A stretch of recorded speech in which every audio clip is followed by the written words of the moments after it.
Hi hello welcome back to our channel. ಬನ್ನಿ friends, ನಮ್ಮ ಬ್ಲಾಗ್ನ ಸ್ಟಾರ್ಟ್ ಮಾಡೋಣ. ನಮ್ಮ ಬ್ಲಾಗಲ್ಲಿ ಇವತ್ತು ಏನು ವಿಶೇಷತೆ ಇದೆ ಅಂತ ನೋಡೋಣ ಬನ್ನಿ ಫ್ರೆಂಡ್ಸ್. ಹಾಗೆ ನೋಡ್ರಿ, ನಾನು ಇವತ್ತು ನಮ್ಮ ಬ್ಲಾಗಲ್ಲಿ ಏನು ಮಾಡ್ತಾ ಇದ್ದೇನೆ ಅಂದರೆ ಒಂದು ರೆಸಿಪಿ ಮಾಡ್ತಾ ಇದ್ದೀನಿ ಫ್ರೆಂಡ್ಸ್. ಏನು ರೆಸಿಪಿ ಅಂದರೆ ನಾನು ಎಗ್ ರೈಸ್ ಮಾಡ್ತಾ ಇದ್ದೀನಿ. ಅಂದರೆ ಯಾವ ಥರ ಮಾಡ್ತೀನಿ, ಎದ್ರಲ್ಲಿ ಮಾಡೋಕ್ಕೆ ಬರುತ್ತೆ ಅಂತ ತಿಳಿಸ್ಕೊಡ್ತೀನಿ. ಹೆಂಗಂದರೆ ಇವತ್ತು ಏನಾದರೂ ಅಚಾನಕ್ಕಾಗಿ ಪಲಾವ್ ಮಾಡಿರ್ತಾರೆ, ಏನಾದರೂ ಪಲಾವು ಹಾಗೆ ಖಾಲಿ ಆಗಲ್ಲ, ಉಳಿದಿರುತ್ತೆ. ಅದನ್ನು ಯಾವ ಥರ ಮಾಡಿ ತಿನ್ನಬೇಕು ಅನ್ನೋದನ್ನು ಒಂದು ಟ್ರಿಕ್ ನಾನು ಇವತ್ತು ನನ್ನ ಬ್ಲಾಗಲ್ಲಿ ತೋರಿಸ್ಕೊಡ್ತೀನಿ. ಅದೇ ರೆಸಿಪಿಯಾಗಿ ಮಾಡ್ತೀನಿ ಫ್ರೆಂಡ್ಸ್. ಎಗ್ ರೈಸ್ನ ವೈಟ್ ರೈಸ್ನಲ್ಲಿ ಮಾಡಲಾರ್ದೆ ನಾನು ಇವಾಗ ಉಳಿದಿರುವಂಥ ಪಲಾವ್ನಲ್ಲಿ ನಾನು ಎಗ್ ರೈಸ್ ಹೇಗೆ ಮಾಡೋದು ಅಂತ ತಿಳಿಸ್ಕೊಡ್ತೀನಿ. ಬನ್ನಿ ಫ್ರೆಂಡ್ಸ್, ನಮ್ಮ ಎಗ್ ರೈಸನ್ನು ಯಾವ ಥರ ಇದೆ ಅಂತ ನೋಡೋಣ ಬನ್ನಿ ಫ್ರೆಂಡ್ಸ್. ನೋಡಿರಿ, ಇಲ್ಲಿ ಬೆಳಗ್ಗೆ ಸಮೀರಿಗೆ ಟಿಫಿನ್ ಕಟ್ಟೋಕ್ಕಾಗಿ ನಾನು ಪಲಾವ್ ಮಾಡಿದ್ದೆ, ಹಾಗೆ ತಿಂಡಿಗೂ ಆಗುತ್ತೆ ಅಂತ. ಇಷ್ಟು ಪಲಾವ್ ನೋಡಿರಿ, ಮಧ್ಯಾಹ್ನ ಮೇಲೆ ಇಷ್ಟು ಪಲಾವ್ ಇದೆ. ನಾನು ಏನು ಮಾಡಬೇಕಂತ ಯೋಚನೆ ಮಾಡ್ತಾಯಿದ್ದೆ. ಪಲಾವ್ನ ತಿನ್ನೋಕ್ಕೂ ಆಗಲ್ಲ ನಮಗೀಗ, ಸಾರೇ ಬೇಕು ಮಧ್ಯಾಹ್ನ. ಅದಕ್ಕೆ ಇವಾಗ ಸಮೀರ್ ಬಂದ ಮೇಲೂ ತಿಂತಾನೆ, ನಾನು ತಿನ್ನೋಕೆ ಬರುತ್ತೆ ಅಂತ ಒಂದು ಐಡಿಯಾದಿಂದ ಇಷ್ಟು ಪಲಾವ್ ಉಳಿದಿದೆ. ಅದಕ್ಕೆ ನೋಡಿರಿ, ನಾನು ಏನು ಮಾಡ್ತಾಯಿದ್ದೆ ನಂತರ ಎಗ್ ರೈಸ್ ಮಾಡ್ತಾಯಿದ್ದೆ ನೋಡಿರಿ ಇದರಲ್ಲೇ. ಯಾಕಂದರೆ ಇದರಲ್ಲೂ ಎಲ್ಲ ಮಸಾಲೆ ಕಾಳು ಎಲ್ಲ ಹಾಕಿದ್ದೀವಲ್ಲ ಫ್ರೆಂಡ್ಸ್. ಕಡಲೆಕಾಳೆಲ್ಲ ಇದ್ದಾವೆ, ಎಲ್ಲ ಮಸಾಲೆ ಕೂಡ ಇದ್ದಾವೆ. ಅದಕ್ಕೆ ನೋಡಿರಿ, ನಾನು ಇಲ್ಲಿ ಇಷ್ಟೊಂದು ಮಸಾಲೆ ತಗೊಂಡಿದ್ದೇನೆ ನೋಡಿರಿ. ಒಂದು ದೊಡ್ಡ ಗಾತ್ರದ ಈರುಳ್ಳಿ, ಆಮೇಲೆ ಕೊತ್ತಂಬರಿ ಸೊಪ್ಪು ತಗೊಂಡಿದ್ದೀನಿ, ಒಂದು ನಿಂಬೆ ಹಣ್ಣು, ಇಷ್ಟು ಖಾರ ಪುಡಿ ತಗೊಂಡಿದ್ದೀನಿ. ರುಚಿಗೆ ಎಷ್ಟಾಗುತ್ತೋ ಅಷ್ಟು ಹಾಕೋಕ್ಕೆ ಬರುತ್ತೆ ಅಂತ, ಆಮೇಲೆ ನೋಡ್ಕೊಂಡು ಹಾಕೋಕ್ಕೆ ಬರುತ್ತೆ ಅಂತ ನೋಡಿರಿ. ಒಂದಿಷ್ಟು ಅರಿಶಿನ, ಉಪ್ಪು ರುಚಿಗೆ ತಕ್ಕಷ್ಟು. ನೋಡಿರಿ, ಸಾಂಬಾರು ಪುಡಿ ತಗೊಂಡಿದ್ದೀನಿ ಫ್ರೆಂಡ್ಸ್, ಚೆನ್ನಾಗಿರುತ್ತೆ ಫ್ಲೇವರ್ ಅಂತ ಬಾಯಲ್ಲಿ. ಹಾಗೆ ನೋಡಿರಿ, ಒಂದು ಸ್ವಲ್ಪ ಬೆಳ್ಳುಳ್ಳಿ, ಕೊತ್ತಂಬರಿ, ಏಲಕ್ಕಿ, ಲವಂಗ ಪೇಸ್ಟ್ ಅದು ತಗೊಂಡಿದ್ದೀನಿ. 2 ಮೊಟ್ಟೆ ತಗೊಂಡಿದ್ದೀನಿ ನೋಡಿರಿ ಫ್ರೆಂಡ್ಸ್. ನಾನು ಇಷ್ಟೆಲ್ಲ ಹಾಕಿ ಈಗ ಒಂದು ಸ್ವಲ್ಪ ಮನೆ ಶೈಲಿಯ ಎಗ್ ರೈಸ್ ಮಾಡ್ತೇನೆ ನೋಡಿರಿ. ಉಳಿದಿರೋ ಅಂಥ ಪಲಾವಲ್ಲಿ ಮನೆ ಶೈಲಿಯ ಪಲಾವ್ ಇದು ಎಗ್ ರೈಸ್ ಆಗುತ್ತೆ ನೋಡಿರಿ. ಇವಾಗ ಸಮೀರ ಅಂತೂ ಎಗ್ ರೈಸ್ ಅಂದರೆ ತುಂಬ ಇಷ್ಟ. ಅದಕ್ಕಾಗಿ ನಾನು ಮನೆಯಲ್ಲಿರೋ ಐಟಮ್ಸ್ನ ಹಾಕಿ ಸಿಂಪಲ್ಲಾಗಿ ಎಗ್ ರೈಸ್ ಮಾಡ್ಕೊತೀನಿ, ಖಾರವಾಗಿ. ಈ ಥರ ಮಾಡ್ಕೊಂಡು ಇವಾಗ ನಾನು ತಿನ್ನೋಕೆ ಬರುತ್ತೆ ಅಂತ ನೋಡಿರಿ ಫ್ರೆಂಡ್ಸ್. ಈ ಥರ ಮಾಡ್ತಾಯಿದ್ದೀನಿ ಇವಾಗ ನಾನು. ಬರ್ರಿ, ನಾವು ಈಗ ಎಗ್ ರೈಸ್ ಮಾಡ್ಕೊಳ್ಳೋಣ ಫ್ರೆಂಡ್ಸ್. ಇವಾಗ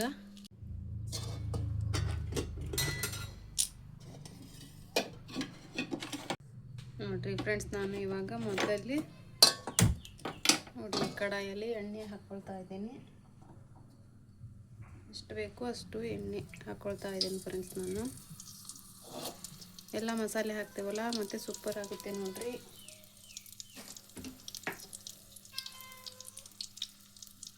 ಎಣ್ಣೆ ಕಾದ್ಮೇಲೆ ನಾನು ಒಂದೊಂದಾಗಿ ಇವಾಗ ಐಟಮ್ಸ್ ಹಾಕ್ಕೊಳ್ತೇನೆ ನೋಡಿರಿ. ಫಸ್ಟಿಗೆ ಈರುಳ್ಳಿ ಹಾಕ್ಕೋಬೇಕು ನೋಡಿರಿ ಫ್ರೆಂಡ್ಸ್. ಇದು ಈರುಳ್ಳಿ ಹಾಕೊಂಡ್ರೆ ಈರುಳ್ಳಿ ಚೆನ್ನಾಗಿ ಎಣ್ಣೆಯಲ್ಲಿ ಕರ್ದು ಬರಬೇಕು ನೋಡಿರಿ ಅದೆಲ್ಲ. ಆಮೇಲೆ ಉಳಿದಿದ್ದ ಪುಡಿಗಳನ್ನು ಹಾಕ್ಕೊಳ್ತೀನಿ.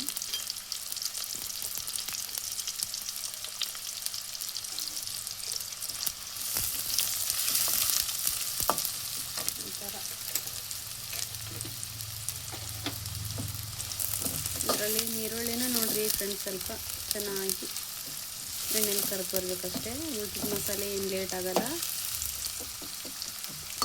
ಈ ಥರ ಪಲಾವ್ ಉಳಿದಿದಾಗ ಈ ಥರ ಮಾಡಿಕೊಂಡ್ರೆ ಚೆನ್ನಾಗಿರುತ್ತೆ ನೋಡಿರಿ.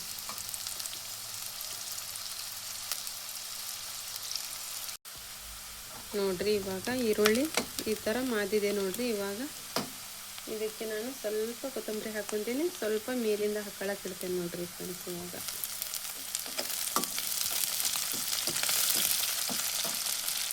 ಸ್ವಲ್ಪ ಮೇಲಿಂದ ಹಾಕ್ಕೊತೇನೆ ಅಷ್ಟೇ.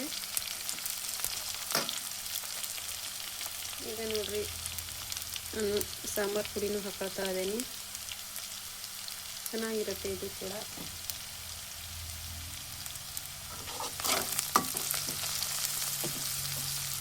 ಇವಾಗ ನೋಡಿರಿ, ಈ ಪೇಸ್ಟ್ ಇರುತ್ತಲ್ಲ, ಇದನ್ನು ಹಾಕ್ಕೊಳ್ತೀನಿ. ಇವಾಗ ನಿಮಗೆ ಎಷ್ಟು ಬೇಕೋ ಅಷ್ಟು ಹಾಕ್ಬೋದು. ಇದು ತುಂಬ ಬೇಡ, ಯಾಕಂದರೆ ನಾನು ಪಲಾವಲ್ಲಿ ಹಾಕಿದ್ದೇನಲ್ಲ, ಅದಕ್ಕೆ ಸ್ವಲ್ಪ ಹಾಕ್ಕೊಳ್ತಾ ಇದ್ದೀನಿ ನೋಡಿರಿ ಫ್ರೆಂಡ್ಸ್.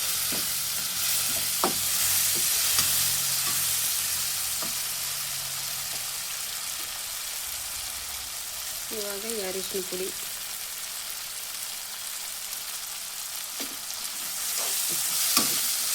ನೋಡಿರಿ ಯಾವಾಗಲೇ ಘಮ ಸ್ಮೆಲ್ ಬರ್ತಾ ಇದೆ ನೋಡಿರಿ ಎಷ್ಟೊತ್ತಿಗೆ ಫ್ರೆಂಡ್ಸ್. ಇವಾಗ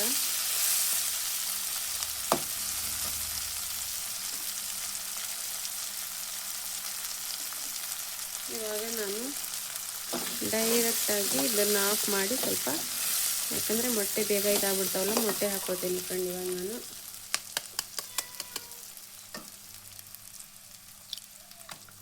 ಹುಷಾರಾಗಿ ಹಾಕೋಬೇಕು, ಯಾಕಂದರೆ ಸಿಪ್ಪೆ ಬಿದ್ದುಬಿಡುತ್ತೆ. ಸಿಪ್ಪೆ ಬಿದ್ದರೆ ಸರಿ ಇರಲ್ಲ ನೋಡಿ.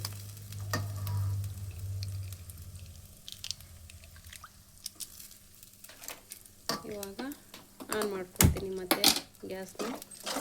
ಇವಾಗ ಬೇಗ ಬೇಗ ತಿರ್ಸ್ಕೋಬೇಕು ನೋಡಿ. ಇದನ್ನು ಇದು ಬೇಗ ಹತ್ಕೊಬಿಡುತ್ತಲ್ಲ, ಅದಕ್ಕೆ ಇವಾಗ ಸ್ವಲ್ಪ ಉಪ್ಪು ಬೇಗ ಹಾಕ್ಕೊಳ್ತೇನೆ ನಾನು. ಇದರಲ್ಲಿ ಕರೆಕ್ಟಾಗಿ ಕೂಡಬೇಕಲ್ಲ ಉಪ್ಪು, ಅದಕ್ಕೆ ಉಪ್ಪು ಹಾಕೊಳ್ತೇನೆ ನೋಡಿ. ಇವಾಗ ಬೇಗ ತಿರ್ಸ್ಕೋಬೇಕು ಇದನ್ನು.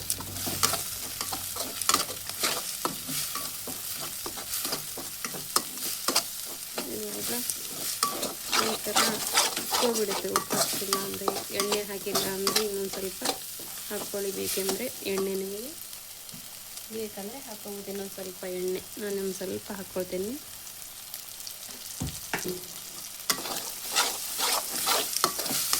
ನೋಡಿ ಈ ಥರ ಚೆನ್ನಾಗಾಗಿದೆ ನೋಡಿರಿ. ಇದಕ್ಕೆ ಬೇಕಿದ್ರೆ ಫ್ರೆಂಡ್ಸ್ ನೀವು ಹಸಿಮೆಣಸಿನ್ಕಾಯಿ ಇರುತ್ತಲ್ಲ, ಅದನ್ನು ಕೂಡ ಹಸಿಮೆಣಸಿನ್ಕಾಯಿ ಫುಲ್ ಅರ್ದು ಹಾಕ್ಕೋಬೇಕು, ಖಾರವಾಗಿ. ಅದು ಕೂಡ ಚೆನ್ನಾಗುತ್ತೆ. ಇಲ್ಲಾಂದರೆ ಒಣ ಖಾರ ಹಾಕೋಬೋದು. ಇದೊಂಥರ ಪಲ್ಯ ಥರ ಆಗುತ್ತೆ. ನಾನು ನೋಡಿರಿ ಖಾರ ಪುಡಿ ಹಾಕ್ಕೊಳ್ತಾ ಇದ್ದೀನಿ. ಎಷ್ಟು ಬೇಕಷ್ಟು ನನಗೆ ಎಷ್ಟು ಬೇಕಷ್ಟು ಖಾರ ಪುಡಿ ಹಾಕ್ಕೊಳ್ತೀನಿ ಫ್ರೆಂಡ್. ಇವಾಗ ಮನೆಗಂತೂ ಖಾರವಾಗಿರ್ಬೇಕು ನೋಡಿರಿ ಎಗ್ ರೈಸ್ ಮಾತ್ರ. ನನಗೆ ಅಂಗಡಿನ ತಿನ್ನೋಂಗೆ ಆಗಲ್ಲ ರೀ, ಮನೇಲಿ ಮಾಡ್ಕೊಂಡ್ರೆ ತಿಂತೆ ನೋಡಿರಿ. ಎಷ್ಟು ಚೆನ್ನಾಗಾಯ್ತು ನೋಡಿರಿ. ಇವಾಗ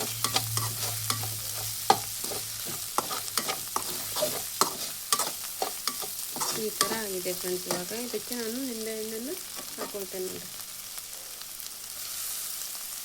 ನಿಂಬೆಹಣ್ಣು ಹಾಕಿ ಅರ್ಧ ಬೇಕಂದರೆ ಅರ್ಧ ಹಾಕ್ಕೋಬೋದು, ಇಲ್ಲ ಬೇಡ ಅಂದರೆ ಇಡೀದೇ ಹಾಕ್ಕೋಬೋದು ನೋಡಿರಿ. ಇವಾಗ ಸ್ವಲ್ಪ ಜಾಸ್ತಿ ಹಾಕ್ಕೊಳ್ತೀನಿ. ಸಮೀರ್ ನಿಂಬೆಹಣ್ಣು ತುಂಬ ಇಷ್ಟಪಡ್ತಾನೆ, ಅದಕ್ಕೆ ತಿರುಗಿಸ್ಕೋಬೇಕು ನೋಡಿ ಚೆನ್ನಾಗಿ.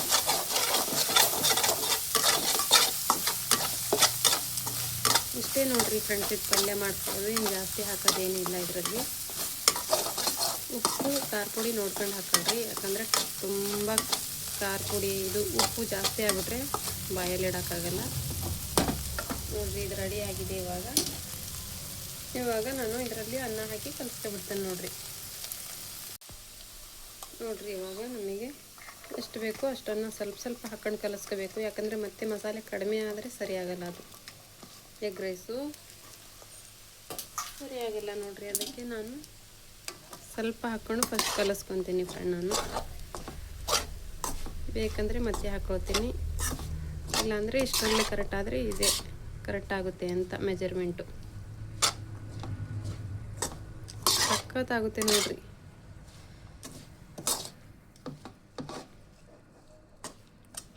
ನೋಡಿರಿ ಚೆನ್ನಾಗಾಗಿದೆ ಗಿಲರ್ ಎಲ್ಲ ಘಾಟ್ ನೋಡಿರಿ. ಸ್ವಲ್ಪ ಟೇಸ್ಟ್ ನೋಡ್ತೀನಿ ಇವಾಗ.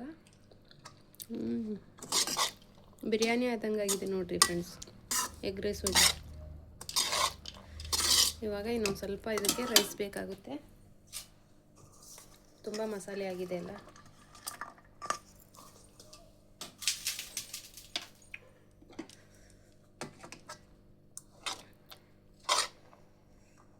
ನೋಡಿರಿ ಕರೆಕ್ಟ್ ಆಯಿತು ನೋಡಿರಿ. ನಾನು ತೆಗೆದೇ ಇರುವಂಥ ಮಸಾಲೆ ಇದಕ್ಕೆ ಕರೆಕ್ಟಾಗಿ ಬಂತು ನೋಡಿರಿ ಫ್ರೆಂಡ್ಸ್. ಸಮೀರನು ಕೂಡ ತುಂಬ ಇಷ್ಟಪಟ್ಟು ತಿಂತಾನ್ರಿ ಇದು. ಇಷ್ಟು ಸಾಮಾನು ಹಾಕಿ ಮನೆಯಲ್ಲಿ ಈ ಥರ ಮಾಡಿಕೊಂಡ್ರೆ ಎಲ್ಲರೂ ತಿನ್ಬೋದು ನೋಡಿರಿ.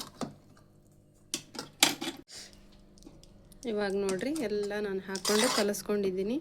ಇವಾಗ ನಾನು ಇಟ್ಟಿರುವಂಥ ಕೊತ್ತಂಬರಿ ಸೊಪ್ಪು ಸ್ವಲ್ಪ ಹಾಕಿ ಕಲಿಸ್ಕೊಳ್ತೇನೆ ನೋಡಿರಿ ಫ್ರೆಂಡ್ಸ್. ಬೇಕಂದರೆ ಮತ್ತೆ ನಿಮಗೆ ಈರುಳ್ಳಿ ಕೂಡ ಇನ್ನೂ ಸ್ವಲ್ಪ ಜಾಸ್ತಿ ಇದ್ರ ಮೇಲಾದರೂ ಹಾಕ್ಕೋಬೋದು. ನನಗೆ ಬೇಡ ಅಂತ ನಾನು ಹಾಕ್ಕೊಂಡಿಲ್ಲ. ಕೊತ್ತಂಬರಿ ಸೊಪ್ಪು ಹಾಕ್ಕೊಂಡಿದ್ದೀನಿ ನೋಡಿರಿ. ಘಾಟ್ ನೋಡಿರಿ ಹೆಂಗೆದ್ದಿದೆ ಖಾರ ಪುಡಿದು. ಇವಾಗ ಬಿಸಿ ಮಾಡ್ಕೊಳ್ತೇನೆ ನೋಡಿರಿ. ಚೆನ್ನಾಗಿ ಬಿಸಿ ಆಗಲಿ, ಇನ್ನೊಂದು ಸ್ವಲ್ಪ ಚೆನ್ನಾಗಿರುತ್ತೆ ನೋಡಿರಿ. ನೋಡಿರಿ ಕಲರ್ ನೋಡಿರಿ ಎಷ್ಟು ಚೆನ್ನಾಗಿ ಬಂದಿದೆ ಅಂತ. ಒಂಥರ ಬಿರಿಯಾನಿ ಥರನೇ ಕಾಣ್ತಾ ಇದೆ ನೋಡಿರಿ ಫ್ರೆಂಡ್ಸ್. ಇದು ಮಾತ್ರ ಎಗ್ ರೈಸ್ ಹೋಗಿ ಬಿರಿಯಾನಿ ಆಗಿದೆ ನೋಡಿರಿ. ಸ್ಮೆಲ್ಲು ಕೂಡ ತುಂಬ ಚೆನ್ನಾಗಿದೆ ರೀ. ನಾನು ಮನೆಯಲ್ಲಿರುವಂಥ ವಸ್ತು ಹಾಕಿ ಈ ಥರ ಎಗ್ ರೈಸ್ ಮಾಡಿದೆ ನೋಡಿರಿ. ಹೆಂಗಿದೆ ನಾನು ಮಾಡಿದ ರೀತಿ ಕಮೆಂಟ್ಸಲ್ಲಿ ತಿಳಿಸ್ರಿ ಫ್ರೆಂಡ್ಸ್. ನಾನು ಬಿರಿಯಾನಿ ಥರನೇ ಮಾಡಿದ್ದೇನೆ ನೋಡಿರಿ ಎಗ್ ರೈಸು. ಎಗ್ ರೈಸ್ ಸರಿ ಚೆನ್ನಾಗಿದೆಯೋ ಇಲ್ಲ ಅಂತ ಕೂಡ ತಿಳಿಸ್ರಿ ನೋಡಿರಿ. ಸಖತ್ತಾಗಿದೆ ನೋಡಿರಿ. ತಿನ್ಲಿಕ್ಕೆ ತುಂಬ ಟೇಸ್ಟ್ ಇದೆ. ನಾನು ರುಚಿ ನೋಡಿದೆ. ಚೆನ್ನಾಗಿ ಬಿಸಿ ಮಾಡಿಬಿಟ್ರೆ ಸೂಪರ್ ಆಗಿರುತ್ತೆ ನೋಡಿರಿ. ಅಂಗಡಿಯಲ್ಲಿರುವಂಥ ಎಗ್ ರೈಸೇ. ಇದರಲ್ಲಿ ಮತ್ತೆ ಕಡಲೆಕಾಳೆಲ್ಲ ಇದಾವೆ ನೋಡಿರಿ. ಹಂಗೆ ಬಿಸಿ ಆಯಿತು ನೋಡಿರಿ. ಇದು ರೆಡಿ ಆಯ್ತು ನೋಡಿರಿ ಫ್ರೆಂಡ್. ಎಷ್ಟು ಚೆನ್ನಾಗಿ ಎಗ್ ರೈಸ್ ಆಗಿದೆ ಅಂತ ನೋಡಿರಿ. ಕಲರ್ ನೋಡಿರಿ ಬರೀ ಎಷ್ಟು ಚೆನ್ನಾಗಿದೆ ಅಂತ. ಸಕ್ಕತ್ತಾದ ಕಲರ್ ಬಂದಿದೆ ನೋಡಿರಿ. ಒಂಥರ ಬಿರಿಯಾನಿನೇ ಅನ್ಬೇಕು ಆ ಥರ ಆಗಿದೆ. ಏನಾದರೂ ಇದಕ್ಕೆ ಪೀಸ್ ಇದ್ದರೆ ಬಿರಿಯಾನಿ ಆಗ್ಬಿಡುತ್ತೆ ನೋಡಿರಿ. ಇದನ್ನೇ ತಿನ್ಬೇಕಂತ ನಾನು ಇವಾಗ ಹಾಕ್ಕೊಳ್ತಾ ಇದ್ದೀನಿ ನೋಡಿರಿ. ಸಮೀರನು ಕೂಡ ಖುಷಿಯಾಗಿ ತಿಂತಾನೆ ನೋಡಿರಿ. ಸೂಪರ್ ಆಗೈತೆ ನೋಡಿರಿ ಬಿರಿಯಾನಿ ಥರ ಎಗ್ ರೈಸು. ಫ್ರೆಂಡ್ಸ್ ಹೆಂಗಿದೆ ನಮ್ಮ ಎಗ್ ರೈಸ್ ನಾನು ಮಾಡಿದ ರೀತಿ ಹೆಂಗಿದೆ ಅಂತ ಕಮೆಂಟ್ಸಲ್ಲಿ ತಿಳಿಸಿ. ಹಾಗೆ ಚೆನ್ನಾಗಿದೆಯಲ್ಲ ಅಂತಲೂ ಕೂಡ ತಿಳಿಸ್ರಿ ಫ್ರೆಂಡ್ಸ್. ಬರ್ರಿ ಎಗ್ ರೈಸ್ ತಿನ್ನೋಣ. ನಾನಂತೂ ಎಗ್ ರೈಸ್ ತಿಂತಾ ಇದ್ದೇನೆ ನೋಡಿರಿ ಇವಾಗ. ಮನೆ ಶೈಲಿಯ ಎಗ್ ರೈಸ್ ಮಾಡಿಕೊಂಡು ತಿಂತಾ ಇದ್ದೇನೆ ಫ್ರೆಂಡ್ಸ್. ನೋಡಿರಿ ಬರ್ರಿ ತಿನ್ನೋಣ. ನೀವು ಹೆಂಗೆ ಮಾಡ್ತೀರಾ ಮನೇಲಿ ಎಗ್ ರೈಸ್ ಅಂತ ನನಗೆ ತಿಳಿಸ್ರಿ ಫ್ರೆಂಡ್ಸ್. ಹಾಗೆ ಮತ್ತು ಯಾರೆಲ್ಲ ಹೊಸದಾಗಿ ಎಲ್ಲ ನೋಡ್ತಾ ಇದ್ದೀರಾ ಸಬ್ಸ್ಕ್ರೈಬ್ ಆಗಿರಿ, ಮಾಡಿ ಫ್ರೆಂಡ್ಸ್, ಶೇರ್ ಮಾಡಿ, ಸಪೋರ್ಟ್ ಮಾಡಿರಿ ಫ್ರೆಂಡ್ಸ್. ಮತ್ತೆ ಸಿಗೋಣ ನೆಕ್ಸ್ಟ್ ವಿಡಿಯೋದಲ್ಲಿ. ಎಲ್ಲಿವರೆಗೂ ಟೇಕ್ ಕೇರ್, ಬಾಯ್ ಫ್ರೆಂಡ್ಸ್.